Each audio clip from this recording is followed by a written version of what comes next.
Bismillahirrahmanirrahim. Assalamualaikum warahmatullahi wabarakatuh. Alhamdulillahi rabbil alamin. Wabihi nasta'inu ala umuri dunya waddin. Allahumma salli wa sallim wa barik ala nabiyyina al-mustafa sallallahu alaihi wasallam wa ala alihi wa ashabihi wa man tabi'ahum bi ihsanin ila yaumiddin, amma ba'd. Ma'asyiral muslimin, jamaah yang dirahmati oleh Allah Subhanahu wa taala. Alhamdulillah, kembali kita melanjutkan kajian kita di kitab A'lam As-Sunnah Al-Mansyurah, karya Al-Imam Hafidh Syekh Hafidh Al-Hakami rahimahullahu ta'ala. Di pertemuan yang sebelumnya kita masih membahas tauhid al-asma wa sifat, dan di pertemuan kali ini juga masih ada satu pertanyaan dari Syekh yang berkaitan tentang asma wa sifat. Qala al-muallif rahimahullahu ta'ala, ma ziddu tauhidul asma wa sifat. Beliau mengatakan, menyebutkan dalam sebuah pertanyaan, apa lawan dari tauhid al-asma wa sifat. Setelah di pertanyaan-pertanyaan pembahasan sebelumnya beliau menjelaskan tentang akidah Ahlus Sunnah wal Jamaah di bab tauhid asma wa sifat, maka di sini beliau mulai menyebutkan lawan yang berseberangan dari akidah Ahlus Sunnah wal Jamaah tentang asma wa sifat. Beliau menyebutkan zidduhu al-ilhad fi asma'illahi ta'ala wa sifatihi wa ayatihi wa huwa thalathatu anwa'. Beliau menyebutkan ada 3 penyimpangan dalam bab asma wa sifat. Yang pertama, penyimpangan yang pertama, al-awwal ilhadul musyrikin alladzina adalu bi asma'illahi ta'ala amma hiya alaihi wa sammu biha awthanahum fazadu wa naqasu. Penyimpangan yang pertama, jamaah sekalian rahimani wa rahimakumullahu jami'an, yaitu penyimpangan yang dilakukan oleh orang-orang musyrik, terutama orang-orang musyrik di zaman Rasulullah Shallallahu Alaihi Wasallam. Apa yang mereka lakukan? Mereka mengubah nama Allah Subhanahu Wa Taala yang harusnya itu nama untuk Allah dijadikan sebagai nama bagi sesembahan mereka, bagi sembahan mereka. Itu pun tidak lengkap mereka menyebutnya. Mereka menambah ataupun menguranginya. Misalnya beliau menyontohkan fashtaqu allata minal ilah. Orang-orang Arab di masa Rasulullah SAW, orang-orang Quraisy punya Tuhan, diantaranya yang pertama patung yang dianggap sebagai wasilah kepada Allah. Pertama disebut Allata. Lata gitu kan. Diambil dari kata al-ilah, diambil dari kata al-ilah. Al-ilah aslinya untuk Allah Subhanahu wa taala. Mereka rubah kata al-ilah dan mereka jadikan sebagai nama bagi patung sesembahan mereka. Disebut Allat. Ini adalah sesembahannya penduduk Taif. Penduduk Taif, dan ada dalam Al-Quran. Wal Uzza minal Aziz. Contoh lain adalah kata Al-Uzza. Makanya di beberapa nama orang Arab, kalau kita membaca sirah Rasulullah Sallallahu Alaihi Wasallam, kita akan mendapati nama Abdul Uzza. Abdul Uzza, hamba Tuhannya Uzza. Al-Uzza dari kata Al-Aziz. Al-Aziz salah satu nama Allah Subhanahu wa taala. Makanya kita sering mendengar nama orang namanya Abdul Aziz, ya. Tapi oleh orang Arab, khususnya di zaman Rasul Shallallahu Alaihi Wasallam, Al Aziz ini diganti Al Uzza, ya, dijadikan sesembahan, ya, salah satu sesembahan dari penduduk Makkah, ya. Letaknya di antara Makkah dan Taif, ya, dalam bentuk pohon yang ada bangunannya di situ, ya. Kemudian yang ketiga ada Manat, ya, Manat dari kata Al-Mannan, ya, Al-Mannan yang maha memberi, sebagaimana disebutkan dalam hadis Rasulullah SAW, anta Al-Mannan, ya. Rasul menyebutkan pujian kepada Allah, ya, la ilaha illa anta Al-Mannan, ya, diganti jadi apa? Manat, ya, dalam surat An-Najm, wa manat ats-tsalitsatal ukhra, ya. Ini yang pertama, penyimpangan yang berhubungan dengan nama-nama Allah dan sifat Allah yang dilakukan oleh orang-orang musyrik, ya, khususnya di zaman Rasul Shallallahu Alaihi Wasallam. Dirubah nama Allah, ya, dijadikan sebagai sesembahan nama bagi sesembahan mereka. Ada 3 contohnya di sini, ya. Lat, yakni Latta, Manat, ya, dan Al-Uzza. Ini diantara sekian ratus banyak sesembahan patung, ini yang paling besar, ya, ada 3, Manat, Al-Uzza, Al-Lat, dan Manat. Ada lagi Hubal yang lebih besar lagi, dan sebagainya, yang semuanya dihancurkan oleh Rasulullah Shallallahu Alaihi Wasallam dan kaum muslimin ketika pembukaan kota Makkah pada tahun 8 setelah hijrahnya Rasul Shallallahu Alaihi Wasallam. Ini penyimpangan yang pertama. Penyimpangan yang kedua dalam bab asma wa sifat, bab nama dan sifat Allah, yaitu ilhadul musyabbihah, alladzina yukayyifuna sifatillahi ta'ala yushabbihunaha bisifati khalqihi. Penyimpangan orang-orang yang disebut dengan musyabbihah. Apa makna musyabbihah? Yaitu mereka yang menyerupakan, ya, nama-nama dan sifat Allah Subhanahu wa taala dengan nama dan sifat makhluk. Ya, kalau tadi orang-orang musyrik mereka tidak pakai nama Allah, tapi mereka rubah, ya, itu nama Allah, ya, tidak, patungnya tidak mereka kasih nama Al-Aziz, tapi mereka ganti jadi Al-Uzza. Al-Manat tidak dikasih nama Al-Mannan, tapi Manat mereka rubah. Tapi kalau musyabbihah, sifatnya Allah dianggap sama, ya, dengan sifatnya makhluk, ya, atau dalam makna lain itu at-tamtsil, sebagaimana firman Allah Subhanahu wa taala, laisa kamitslihi asy-syai'. Ya, mereka, ya, Allah Subhanahu wa taala laisa kamitslihi syai', tidak sama dengan apapun, ya.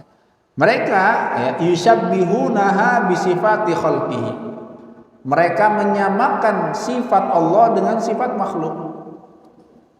Wa huwa muqabil li ilhadil musyrikin. Ini lawan dari penyimpangannya orang-orang musyrik.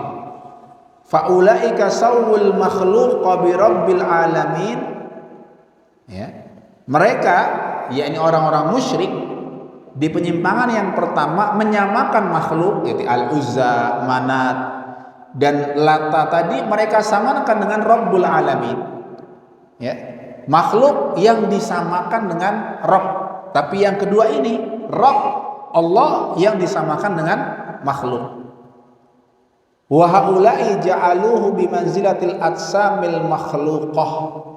Jadi ketika Allah sebut Allah punya penglihatan, bisa melihat, mereka meyakini, oh berarti penglihatannya Allah sama dengan penglihatannya manusia, makhluk, ya. Ini dilakukan yang paling banyak oleh orang-orang Syiah, ya, oleh orang-orang Syiah. Yang pertama kali ada seorang namanya Hisham ibn al-Hakam ar-Rafidhi, ya, Hisham, satu lagi Al-Jawaliki, ada lagi namanya Al-Karramiyah, Muhammad ibn Karram. Di mereka sama. Kenapa? Karena mereka memahami sifat Allah sama dengan pemahaman yang mereka lihat pada makhluk. Makanya apa? Mereka jadikan ini Allah ini seakan-akan punya anggota badan yang sama dengan manusia. Ya, meskipun ini detailnya ada lagi. Ya, ada yang menyamakannya dengan anggota badan manusia, ya, ada yang tidak dengan manusia, tidak sama, tapi sama-sama menyerupakannya. Ya, wasyabbahuhu biha ta'ala wa taqaddas. Ya, mereka menyamakan ya sifat Allah Subhanahu wa taala ya, dengan sifatnya makhluk. Yang ketiga, ya, ilhadun nufatil mu'attilah. Ya, ilhad an-nufat al-mu'attilah. Yang pertama menyebut Tuhan sesembahan selain Allah dengan nama Allah meskipun dirubah orang-orang musyrik. Yang kedua menyamakan sifat Allah dengan sifat makhluk. Yang ketiga meniadakan, ya, menghilangkan sifat nama dan sifat Allah Subhanahu wa taala. Wa hum kismani, ya, yang ketiga ini ada dua golongan. Yang pertama, ya, kismun athbatu alfadhu asma'ihi ta'ala wa nafau anhu ma tadammanathu min sifatil kamal. Kelompok yang pertama, ya, golongan yang pertama dari kelompok ketiga ini, mereka menetapkan Allah punya nama. Ya, harusnya Allah itu punya nama, punya sifat. Kita tetapkan semuanya sesuai dengan apa yang ada dalam Al-Quran dan Hadis. Ya. Ini yang pertama, mereka mengatakan Allah punya nama, tapi namanya tidak mengandung sifat. Tidak mengandung apa? Sifat. Ya, misalnya Allah itu namanya Ar-Rahman. Namanya apa? Ar-Rahman. Tapi menurut mereka, golongan pertama ini, mereka ini orang-orang Mu'tazilah. Ya, orang-orang Mu'tazilah. Ya, mungkin nanti kita bahas sedikit siapa Mu'tazilah. Mereka mengatakan Allah Ar-Rahman, tapi Allah tidak punya sifat rahmah. Namanya saja Ar-Rahman, tapi tidak punya sifat Maha Pengasih, Maha Penyayang. Ya, a'lam bila ma'ani, kata para ulama. Ya, ismun bila musamma. Nama tapi nggak ada maknanya. Ya. Allah Al-Ghafur. Ya. Harusnya apa? Allah Al-Ghafur yang Maha mengampuni dan punya sifat ampunan bagi manusia. Tapi ini enggak. Allah namanya saja Al-Ghafur tapi tidak punya sifat maghfirah. Ya. Jadi disebut apa? A'lam bila ma'ani, alimun bila ilm. Allah itu alim, kata mereka. Harusnya maknanya apa? Allah punya sifat ilmu, Allah mengetahui semuanya. Tapi bagi mereka Allah alim tapi tidak punya ilmu. Ya. Alim tapi tidak punya ilmu. Ya kan? Sami' bila sama. Allah itu sami tapi tanpa pendengaran. Ya. Qadirun bila qudrah. Ya, qadir bila qudrah. Qadir, ya, yang maha mampu tapi tidak punya kemampuan. Ya. Jadi yang dihilangkan adalah apa? Sifatnya. Namanya mereka tetapkan, mereka yakini, tapi sifatnya nggak ada. Golongan yang kedua, ya, wa qismun sarrahu binafil asma wa mutadamminatiha bil kulliyah wa wasafuhu bil adamil mahdil ladzi la isma lahu wa la sifat. Sementara golongan yang kedua, mereka yang tidak beriman dengan nama dan sifat sama sekali. Ya. Mereka tidak apa? Beriman dengan nama Allah dan sifatnya sama sekali. Allah maujud, ada, tapi tidak punya nama, tidak punya sifat. Ya. Yang sebenarnya menurut Ibnu Taimiyah, mereka yang seperti ini sama dengan menganggap Allah tidak ada. Gitu kan? Sama dengan Allah tidak ada. Allah ada tapi tidak punya sifat. Ya, ibaratnya mungkin kalau kita ditanya, punya mobil nggak? Punya. Tapi tidak ada mesinnya, tidak ada kacanya, nggak ada kursi, nggak ada rodanya, gitu. Maka sama dengan nggak ada. Ya. Maka disebutkan apa? Wa wasafuhu bil adamil mahd. Mereka ini sama dengan mensifati Allah dengan sesuatu yang adam, yang tidak ada. Alladzi la isma lahu wa la sifah, yang tidak punya nama, tidak punya sifat. Subhanallahi ta'ala amma yaqulul zalimuna al-jahiduna al-mulhiduna uluwan kabira. Maha suci Allah Subhanahu wa ta'ala dari penyimpangan yang mereka lakukan. Ya, Rabbus samawati wal ardi, qala Allah Ta'ala Rabbus samawati wal ardi wa ma bainahuma fa'budhu wastabir li ibadatihi hal ta'lamu lahu samiyya, dalam surat Maryam. Ya, Allah Rabbus samawati wal ardi, Tuhan langit dan bumi, wa ma bainahuma, dan Tuhan yang segala yang ada di antara langit dan bumi tadi. Fa'budhu, sembahlah Allah. Ya, wastabir li ibadatihi, wastabir yani bersabarlah dalam beribadah kepada Allah. Hal ta'lamu lahu sami, apakah kau tahu ada tandingan bagi Allah Subhanahu wa taala? Dalam ayat yang lain surat Asy-Syura ayat yang 11 Allah berfirman, laisa kamitslihi syai' wa huwas samiul basir. Ya, laisa kamitslihi syai', Allah Subhanahu wa taala tidak sama dengan sesuatu apapun. Ya, wa huwas samiul basir, wa huwa as-samiul basir, Allah yang maha mendengar dan maha melihat. Wa qala ta'ala ya'lamu ma baina aydihim wa ma khalfahum wa la yuhituna bihi ilma. Ya,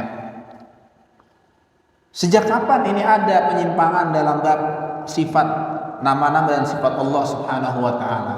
Ya, kalau kita lihat sejak zaman Rasulullah Shallallahu Alaihi Wasallam, ya, bibit-bibit penyimpangan yang pertama itu adalah penyimpangan orang-orang Khawarij. Ya, orang-orang Khawarij yang di zaman Rasulullah Shallallahu Alaihi Wasallam, ada di antara mereka ketika Rasul sedang membagikan ghanimah, membagikan harta rampasan perang, ya, ada orang berkata, ya Muhammad i'dil, wahai Muhammad, ya, tanpa menyebut nama Rasulullah, tanpa menyebut gelarnya yang ini, ya, tidak pernah dilakukan oleh para sahabat Rasulullah Shallallahu Alaihi Wasallam, mengatakan i'dil, wah adillah dalam pembagian ghanimah. Ya, akhirnya nanti Rasulullah SAW sebutkan di antara untuk hati-hati dengan orang yang seperti ini. Orang-orang Khawarij itu apa kata Rasulullah? Mereka tahqiruna sholatakum min sholatihim. Salat kita, kata Rasul, nggak ada apa-apanya dibandingkan salatnya orang Khawarij. Puasa kita wasiyamakum min siyamim, tidak ada apa-apanya dibandingkan, ya, puasanya orang Khawarij. Jadi mereka adalah ahli ibadah.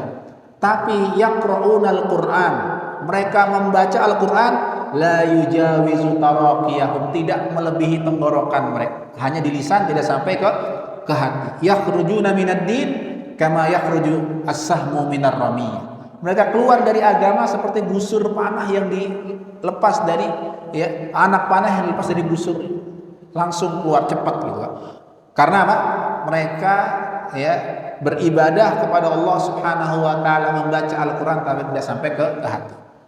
Kemudian penyimpangan yang kedua, ya, jadi bibit Khawarij sudah ada dan diperingatkan oleh Rasulullah Shallallahu Alaihi Wasallam. Penyimpangan yang kedua itu pada tahun kurang lebih 110 Hijriah, ya, awal abad kedua Hijriah, penyimpangan dalam bab qadar, ya, dalam bab qadar, ya, nanti mungkin juga akan dibahas oleh Syekh di bab iman bil qadar, yaitu ketika ada seseorang yang datang, ya, mengadu kepada Ibnu Umar dan Ibnu Abbas radhiyallahu taala anhuma, datang ke Ibnu Abbas dan Ibnu Umar mengatakan ada orang di Irak yang mengatakan bahwasanya la qadar, tidak ada takdir sama sekali, wa annal amra unuf, ya, apa yang terjadi sekarang misalnya kata mereka tidak ada hubungannya dengan takdir Allah Subhanahu wa taala, ya, tidak ada hubungannya dengan takdir Allah Subhanahu wa taala, ya. Kemudian penyimpangan berikutnya adalah penyimpangannya orang-orang Mu'tazilah, ya. Mu'tazilah kurang lebih juga sama di awal abad kedua Hijriah, di masa Al-Hasan Al-Basri, ya, Al-Hasan Al-Basri. Siapa yang tidak pernah mendengar nama Al-Hasan Al-Basri, seorang tabi'in. Al-Hasan Al-Basri ditanya oleh seorang muridnya, apa pendapatmu tentang orang yang melakukan dosa besar? Ya, Imam Al-Hasan Al-Basri mengatakan masih mukmin, ya, belum kafir. Tapi ada salah satu muridnya bernama Wasil bin Atha mengatakan tidak, orang yang seperti ini itu manzilah baina manzilatain. Maksudnya apa? Antara beriman dan kafir, di tengah-tengah katanya. Dan ini penyimpangan yang tidak sesuai dengan keyakinan ahlu sunnah wal jamaah. Maka oleh Hasan Al-Basri dikatakan i'tazalana Wasil. Wasil ini berpisah dari akidah as-salaf saleh, maka disebut i'tizal atau mu'tazilah, artinya berpisah, gitu kan. Nah, penyimpangan mu'tazilah ini diikuti oleh banyak orang, ya. Ada namanya Amr bin Ubaid, An-Nadhdham, Al-Hudhali dan semacamnya. Selesai Mu'tazilah di situ tidak begitu tersebar, sampai nanti muncul, ya, di masa akhir Daulah Bani Umayyah, ya, Daulah Bani Umayyah ada orang bernama Jaham bin Safwan, ya, Jaham bin Safwan. Dia yang tadi yang mengambil keyakinan bahwa Allah tidak punya nama dan tidak punya sifat, ya. Orang ini dibunuh oleh gubernur Daulah Bani Umayyah di Moro bahasa Arabnya, ya. Merv, ya, Moro itu di daerah dekat Khurasan sana. Dibunuh kenapa? Karena menyimpang. Ya. Dari mana orang ini datang dengan pemikiran bahwa Allah tidak punya nama dan punya sifat? Dari gurunya yang bernama Al-Ja'ad ibn Dirham. Ya, Al-Ja'ad ibn Dirham ini di Irak. Juga akhirnya dibunuh oleh gubernur Irak yang bernama Khalid bin Abdullah Al-Qasri di hari Idul Adha, ya. Kemudian diriwayatkan oleh Imam Bukhari, setelah selesai beliau khutbah, Khalid bin Abdullah ini mengatakan, ya, di antara kurang lebih maknanya apa? Taqabbalallahu siyamakum wa qiyamakum dhahu dhahayakum, ya, sembelihlah sembelihan kalian karena Idul Adha. Dia semangat aku menyembelih Al-Ja'ad ibn Dirham. Kenapa? Karena dia mengatakan fa innahu yaz'amu annallaha lam yattakhid Ibrahim khalila wa lam yukallim Musa taklima. Karena meyakini Allah tidak punya nama dan tidak punya apa? Sifat, ya. Jaham dari mana? Dari Ja'ad. Ja'ad ini belajar dari mana? Dari seorang namanya Aban bin Sam'an. Aban bin Sam'an dari mana? Dari Talut. Talut ini siapa? Talut itu adalah keponakannya orang Yahudi yang bernama Labid, yang dia meracuni Rasulullah Shallallahu Alaihi Wasallam di perang Khaybar, ya, penyihir yang berusaha membunuh Rasulullah Shallallahu dengan racun. Jadi keyakinan kalau diteliti lagi ternyata akidah Jahmiyah tadi yang meyakini Allah tidak punya nama, tidak punya sifat, ya, itu sumbernya dari mana? Dari akidahnya orang-orang Yahudi, dari akidahnya orang-orang Yahudi. Nah, jadi Ja'ad ini tidak begitu tersebar sampai Jaham yang menyebarkannya lagi. Nanti tadi ada Mu'tazilah, ada Jahmiyah yang asalnya mereka ini tidak berhubungan sama sekali, ya, terpisah, keyakinan yang berbeda. Satu tentang iman, ya, tentang dosa besar, satu tentang asma wa sifat. Nanti keduanya bertemu nih. Yang dua-duanya sesat ini berkembang akhirnya dua-duanya satu pemikiran. Maksudnya apa? Bertemu campur. Orang-orang Mu'tazilah meyakini Jahmiyah, Jahmiyah meyakini apa? Mu'tazilah. Jadi kesesatannya apa? Bersatu. Yang akhirnya nanti muncul fitnah di masa Imam Ahmad ibn Hanbal rahimahullahu taala, fitnah yang menyebut bahwa Al-Qur'an adalah makhluk. Ya, jadi yang tadinya sumbernya berbeda, akhirnya dua-duanya apa? Bersatu. Dari mana, ya? Ketika di masa Khalifah Al-Abbasiyah ada Bishr Al-Mirrisi. Bishr Al-Mirrisi Mu'tazilah, tapi meyakini keyakinan yang sama dengan Jahmiyah. Mu'tazilah juga meyakini Allah tidak punya nama, tidak punya apa? Sifat. Jadi bergabung keyakinannya di masa Khalifah Abbasiyah Al-Ma'mun. Ya, Khalifah Abbasiyah Al-Ma'mun ini di masa beliau terjadi penerjemahan karya-karya orang Yunani, ya, besar-besaran. Jadi ini sebelumnya sudah ada dari masa Khalifah Harun Ar-Rasyid. Harun Ar-Rasyid rahimahullahu taala mendirikan sebuah maktabah yang sangat besar disebut dengan Baitul Hikmah. Ya. Tujuannya apa? Untuk menghimpun ilmu pengetahuan dari seluruh penjuru dunia. Diterjemahkanlah ilmu-ilmunya orang-orang India, orang-orang Yahudi, ya, orang-orang India, orang-orang Yunani maksudnya, ya.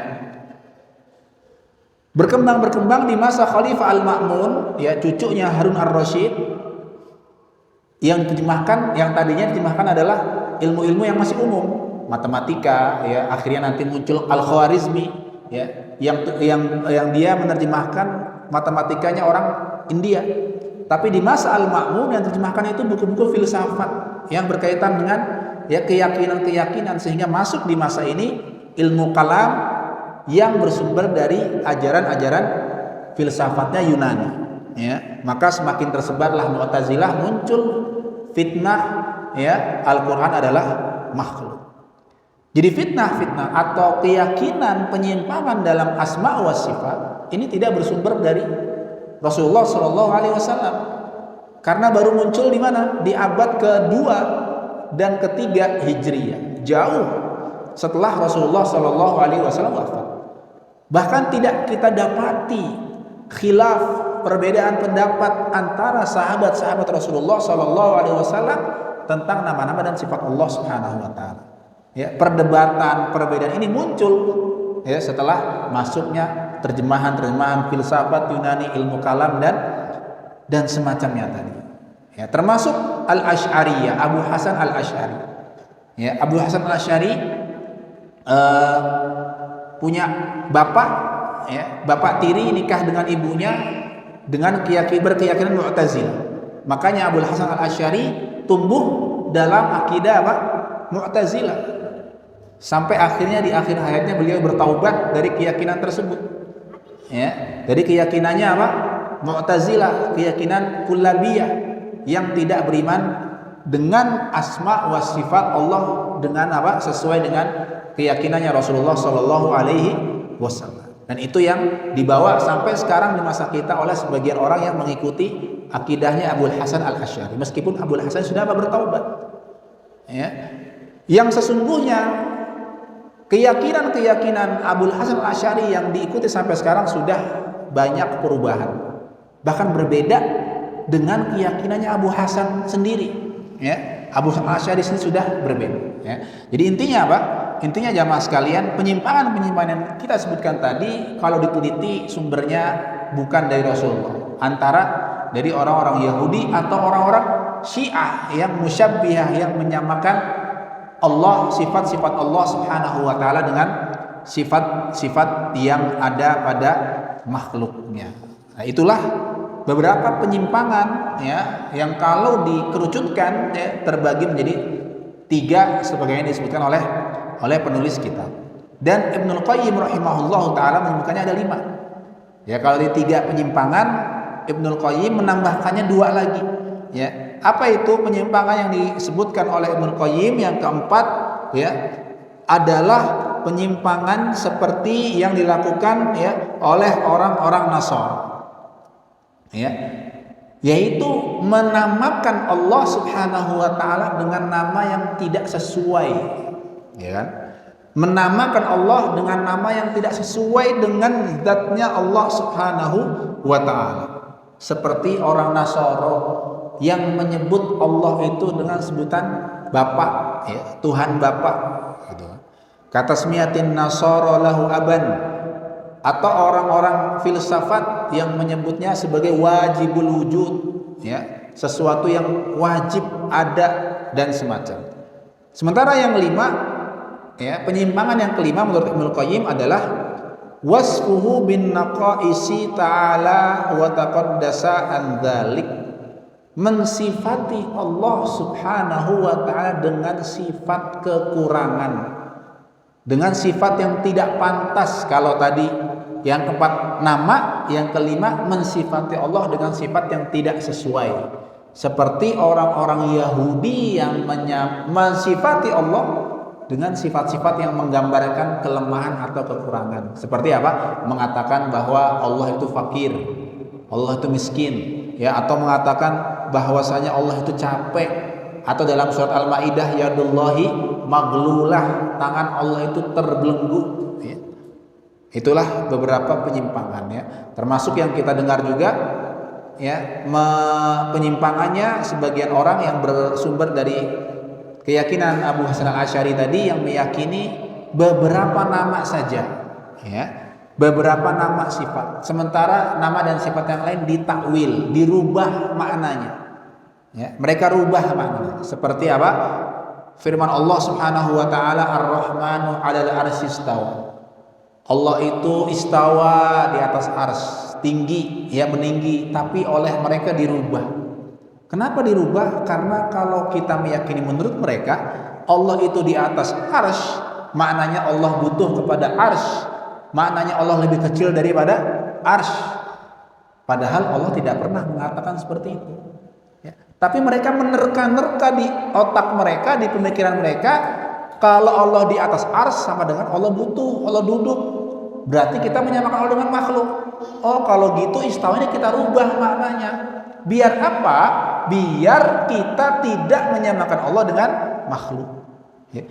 Jadi mereka merubah makna. Berangkatnya dari menyamakan dulu Allah dengan makhluk, kemudian mereka karena tidak mau menyamakan dengan makhluk, mereka rubah makna. Ya, mereka rubah makna. Ya. Seperti juga ketika Rasulullah mengatakan Allah Subhanahu wa taala turun ke langit dunia. Ya. Oh, ini bukan Allah yang turun, kata mereka. Kenapa? Kalau Allah turun berarti ntar langitnya kosong misalnya. Oh, nanti kalau Allah turun dari atas ke bawah, seperti kita makhluk turun dari atas apa? Ke bawah, kata mereka. Padahal Allah tidak pernah mengatakan seperti Allah turun mutlak. Caranya bagaimana?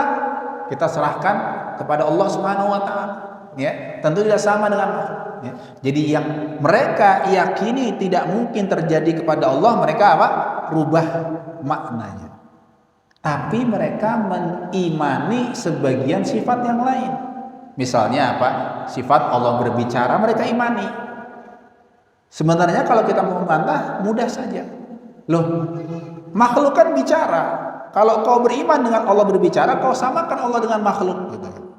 Mereka akan menjawab, berbicaranya Allah beda sama makhluk, ya kan? Tentu terjawab lagi, kalau gitu sifat yang lain sama, ya kan? Allah turun berarti beda dengan makhluk. Ya, jadi intinya apa? Mereka tidak mau beriman dengan sebagian sifat. Kenapa? Karena menurut pemikiran mereka, akal mereka tidak bisa, ya tidak cocok, tidak sesuai dengan Allah. Tapi mereka beriman dengan sifat yang lain yang menurut akal mereka itu cocok, gitu kan? Itu sesuai dengan Allah Subhanahu wa taala. Sementara para ulama salaf mengatakan al-qaulu fi as-sifat kal qaulu fi ba'dihal akhar. Jadi keyakinan dalam sifat Allah itu sama semuanya. Kalau di sini sifatnya Allah yang sesuai dengan Allah meskipun namanya sama dengan makhluk, hakikatnya berbeda. Contohnya sifat kalam. Maka sifat yang lain juga sama. Sifat yang lain juga sama. Semua sifat itu sama. Meskipun namanya sama. Allah hidup, manusia hidup. Ya, Allah mendengar, makhluk juga mendengar. Allah melihat, makhluk juga melihat. Namun ini hakikatnya berbeda. Ya. Namun Ahlus Sunnah wal Jamaah yang mengatakan Allah punya nama, Allah punya sifat yang sesuai dengan nama dan sifat Allah, justru dikatakan sebagai musyabbihah. Ya, justru dikatakan oh berarti ya Ibnu Taimiyah ini dia ini musyabbihah, menyamakan Allah dengan makhluk ini, kata mereka. Kenapa? Karena mengatakan Allah punya tangan, Allah bisa melihat. Ya. Jadi Ibnu Taimiyah mengatakan barang siapa ya yang ya orang-orang yang menafikan ya, meniadakan iman kepada nama dan sifat Allah akan berkata kepada para Ahlus Sunnah wal Jamaah itu sebagai musyabbihah. Ya. Jadi Ahlus Sunnah dituduh sebagai kaum yang menyamakan Allah dengan makhluknya. Karena apa? Karena keyakinan yang mengatakan bahwa Allah punya nama, Allah punya sifat meskipun hakikatnya apa? Berbeda. Ya, tidak sama. Tapi mereka tidak begitu, kata dia. Jadi itu. Jadi intinya apa? Dalam bab asma wa sifat kita Ahlus Sunnah wal Jamaah menurut as-salaf as-salih itsbat ma atsbatahu Allahu li nafsihi wa atsbatahu rasuluhu sallallahu alaihi wasallam. Kita imani yang Allah tetapkan, Rasul tetapkan di Allah tetapkan di Al-Qur'an dan tetapkan di hadis. Wa nafyu ma nafa Allah taala. dan meniadakan yang Allah tiadakan dari dirinya sendiri, ya. Seperti dalam surat Al-Baqarah, Allahu la ilaha illa huwal hayyul qayyum la ta'khudhuhu sinatun wa la naum. Allah mengatakan la ilaha illa huwal hayyul qayyum, kita imani karena Allah mengatakan itu. Allah mengatakan la ta'khudhuhu sinatun wa la naum, Allah tidak mengantuk, tidak tidur, kita juga beriman bahwa Allah tidak mengantuk dan tidak apa? Tidur. Ya. Itulah tadi tentang tauhid al-asma was sifat. Apa hubungannya dengan dua tauhid sebelumnya? Apakah ini sesuatu yang terpisah? Kita beriman dengan rububiyah saja, tidak dengan uluhiyah, tidak dengan asma wa sifat. Ditulis oleh Syekh. Qala al-muallif, beliau mengatakan, hal jami'u anwa'i tauhid mutalazimatun fayunafiha kulluha ma yunafi naw'an minha. Apakah semua tauhid yang tiga tadi jamaah sekalian itu saling berhubungan, saling melazimkan satu sama yang lain? Kalau beriman dengan uluhiyah harus rububiyah, rububiyah harus asma wa sifat.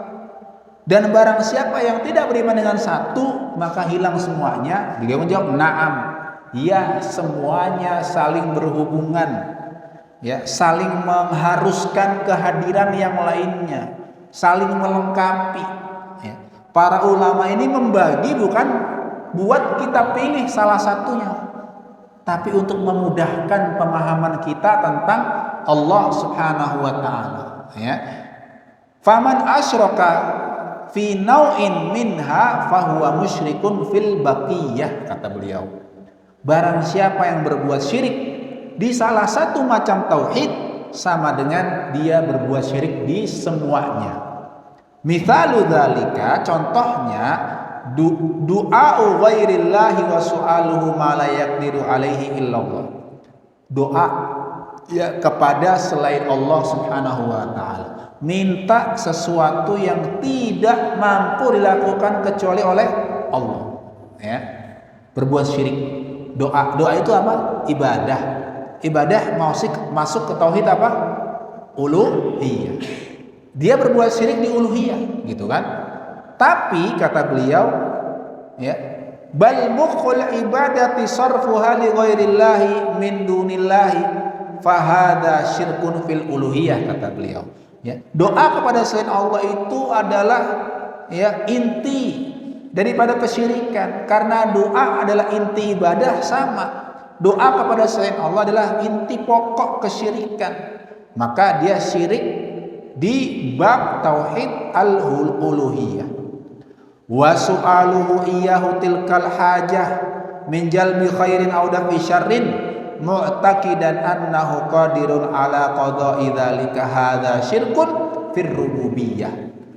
Ketika dia berdoa kepada selain Allah, dia minta kepada selain Allah, sama dengan dia meyakini ada makhluk yang punya kemampuan yang sama dengan Allah Subhanahu wa ta'ala.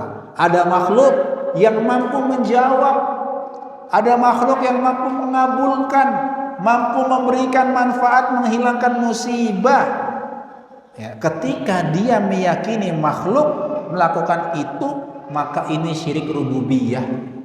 Ya, kenapa? Karena meyakini makhluk punya kemampuan yang sama dengan Allah Subhanahu wa taala. Haitsu i'taqada annahu mutasarrifun ma'allahi fi malakutihi, ya. Karena dia meyakini bahwasanya ada makhluk yang mampu berbuat sama dengan Allah Subhanahu wa taala. Summa innahu lam yad'u hadzal du'a min dunillahi illa ma'a i'tiqadihi annahu yasma'uhu 'alal bu'di wal qurbi fi ayyi waqtin kanin wa fi ayyi makanin wa yusarrihuna bidzalika. Dan ketika dia minta ke selain Allah tadi apa? Dia meyakini si makhluk ini punya sifat yang sama dengan Allah. Apa itu? Mendengar doa dari jauh, ya. Mendengar doa dari jauh, ya kan? Meyakini bahwa makhluk ini ketika dia berdoa, dia menyebut nama wali fulan, ya. Sedang kesulitan, bukannya ya Allah, menyebutnya ya fulan, kiainya atau walinya yang diagungkan dia sebut, sama dengan dia meyakini bahwa makhluk ini mendengar dari jauh sama dengan Allah Subhanahu wa taala. Meyakini dia punya sifat as-sami' yang itu sifatnya Allah Subhanahu wa taala. Wa huwa syirkun fil asma'i was sifat, dan itulah syirik dalam asma was sifat. Jadi semuanya saling berhubungan. Syirik satu sama dengan syirik dalam semua macam tauhid. Nah, silakan.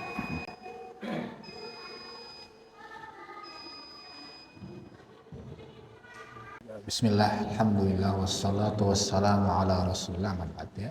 Jadi jamaah rahimani wa rahimakumullahu jami'an, ya, sekali lagi ya sebagaimana disebutkan oleh penulis dan para ulama semua juga mengatakan hal yang sama, bahwa tauhid rububiyah, ketika beriman dengan rububiyah, meyakini Allah Tuhannya, Allah yang memberi rizki, maka sejatinya ketika dia sadar, dia tidak akan meminta, berdoa, mengharap kepada selain Allah Subhanahu wa taala.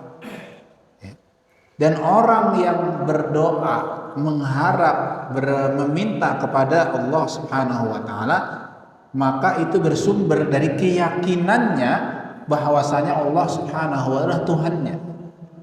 Ya, maka sebaliknya ketika satu hilang, sama semua juga hilang. Orang berdoa kepada selain Allah, maka ada keyakinan tentang Allah yang hilang minim. Kalau nggak hilang sebagainya, hilang semuanya. Ada keyakinan yang harusnya ditujukan untuk Allah diberikan kepada makhluk selain Allah Subhanahu wa taala. Ya. Ketika berdoa kepada selain Allah disebutkan sama dengan meyakini, ya. Ketika orang ya punya makhluk atau ya siapa yang diagungkan, dia berdoanya di sini. Sementara walinya kan sudah meninggal atau jauh. Ketika dia sebut namanya, sama dengan dia meyakini, oh ini orang soleh yang dia maksud, bisa mendengar dari jauh, bisa mendengar meskipun dia sudah meninggal. Sama dengan dia meyakini makhluk punya sifat mendengar yang sama dengan Allah Subhanahu wa ta'ala. Maka fastalzama, kata penulis, fastalzama hadha syirk fil ilahiyah asyirk fil rububiyyati wal asma was sifat. Ya. Maka ketika dia berdoa, beribadah kepada selain Allah, ketika yang dia lakukan adalah syirik dalam uluhiyah, maka sejatinya dia juga melakukan syirik dalam rububiyah dan dalam asma wa sifat. Ya. Ketika seorang muslim beriman, ya, dengan semuanya, harus beriman dengan semuanya, maka ketika satu hilang, berarti imannya juga tidak sempurna kepada Allah Subhanahu wa ta'ala. Ya. Demikian ya pembahasan kita di malam hari ini, berhenti di bab asma wa sifat. Dengan demikian ya pertanyaan tentang asma wa sifat sudah selesai, dan kita insya Allah akan beralih ke rukun iman yang kedua di pertemuan yang akan datang. Dan ini tidak terlalu panjang, ya, iman kepada malaikat dan seterusnya, iman kepada kitab, sampai nanti insya Allah yang terakhir iman bil qadar khairihi wa syarrihi. Mudah-mudahan apa yang kita bahas bersama-sama ini dapat menjadi manfaat untuk kita semuanya, menambah iman, ilmu dan amal kita kepada Allah Subhanahu wa taala. Ya, kebenaran dari Allah Subhanahu wa taala, kesalahan dari kami ataupun syaitan kita akhiri dengan doa kafaratul majlis. Subhanakallahumma wa bihamdika asyhadu an la ilaha illa anta astaghfiruka wa atubu ilaik. Wassalamualaikum warahmatullahi wabarakatuh.